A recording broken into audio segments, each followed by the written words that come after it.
Naghanda si Jesus ng isang masaganang piging sa langit na may mga upuan na nakalaan para sa marami. Ngunit ito ay nagpapalungkot sa kanya kabilang ang ilang mga Kristiyano ay mas pinipili ang makamundong kayamanan kaysa sa kayamanan ng langit. Kumakapit sila sa makamundong kasiyahan sa halip na hanapin ang kapayapaang nagmumula sa Diyos.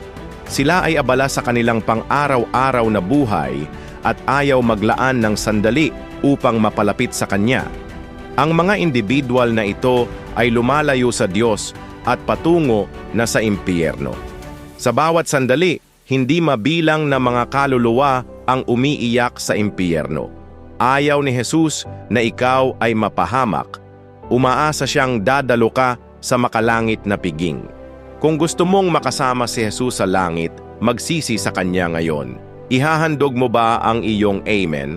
Ibahagi ang mensaheng ito sa mga taong pinapahalagahan mo at naway protektahan sila ng Diyos.